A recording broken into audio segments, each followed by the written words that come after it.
Good afternoon everybody and welcome to this little look at Games Workshop's White Dwarf issue 191. This was released in November. I'm not 100% sure yet what year this was released in. Let's have a little look inside.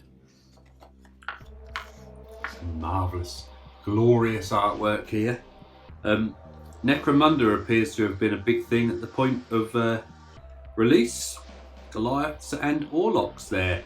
And we can see in this time period, everyone is looking a lot more smiley than normal. Especially Steve Anastasov. Anastasov? Anastasov. I don't know how to pronounce that.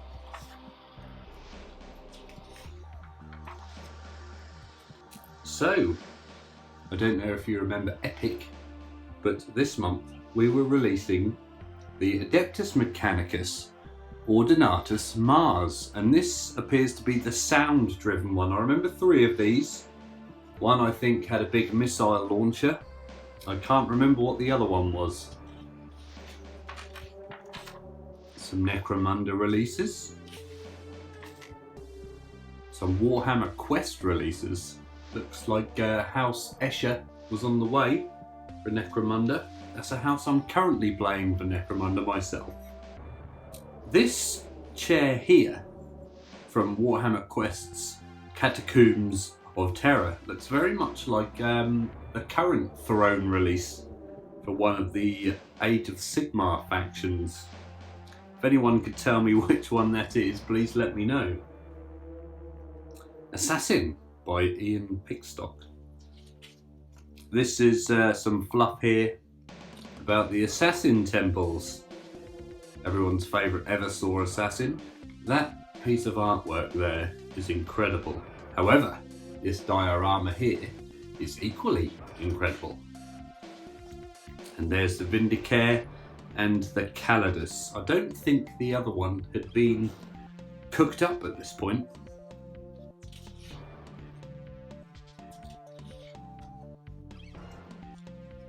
Still recruiting, I see, with that awesome old piece of Dark Angels artwork. And over here, Mike McVeigh is about to teach us some painting skills. Here's his very famous diorama of the Emperor versus Horus. Dead sanguineous there, as he should be. Wait for the hatey comments to arrive. Another awesome diorama. I think this is built into like a bookcase of some sort. I think that one's still at Warhammer World. This article here tells us all about the diorama. A troll guarding a cave. Abandon all hope, all ye who enter here. This really is an incredible piece. I love this bloodletter in this red room here. And there's a statue of one in the wall. Everyone's favourite old miniatures, the familiars. They might be familiar to some. Spiderwebs, I'm intrigued to know how he did these spiderwebs. And there's that throne I was telling you about a few moments ago. Been recently updated, I believe. Questions and answers. So the White Dwarf had a little question and answers period. Can an Imperial assassin use her dodge ability to avoid a vortex grenade? Yes, that's all we need. All we need is yes. Still a template weapon, albeit a rather strange and deadly one. Another reopening of Plaza, Central London. Is that still there? Some beautiful House Goliath heavy metal minis here. Especially like this heavy stubber. I'm going to assume it's a heavy stubber. There he is.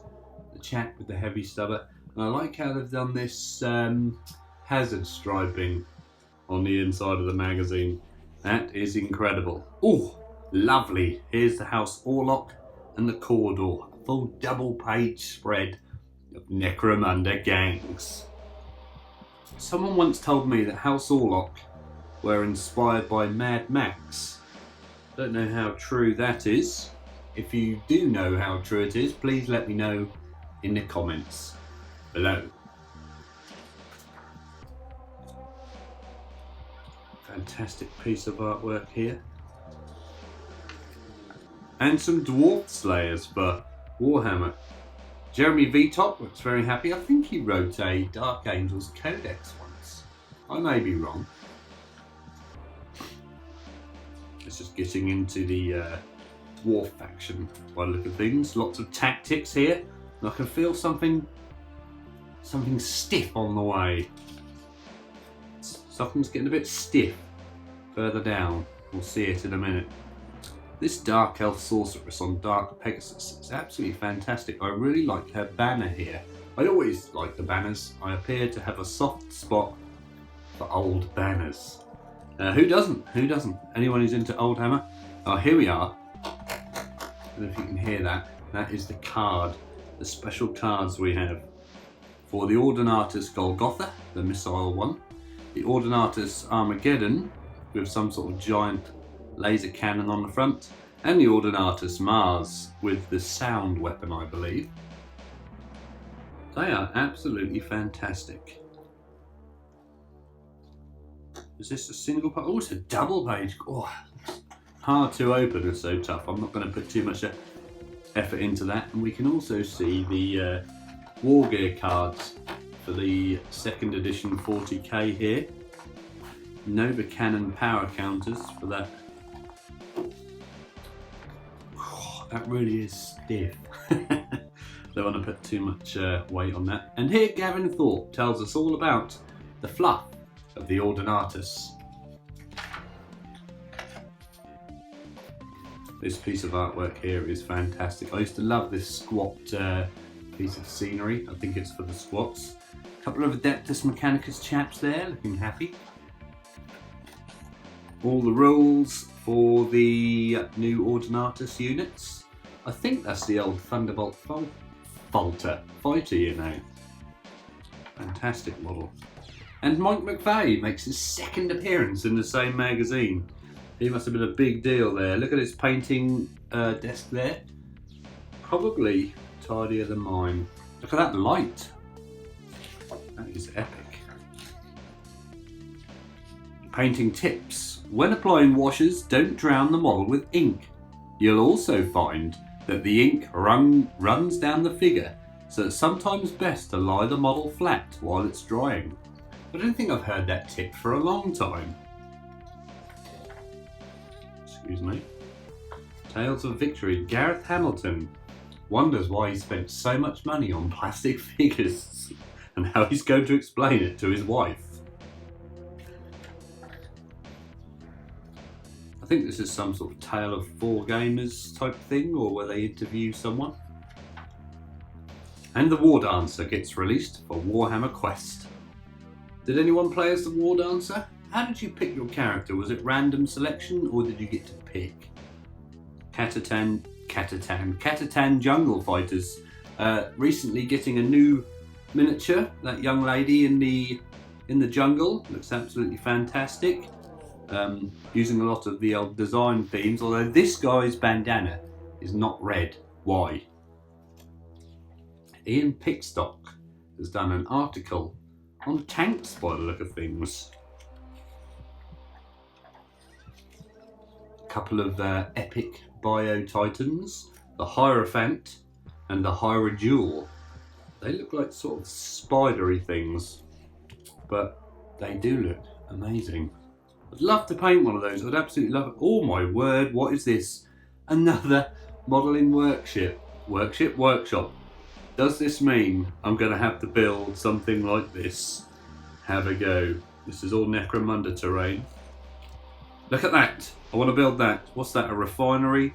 A few toilet rolls with some pipes. Incredible. I think I tried to build that once when I was a young lad.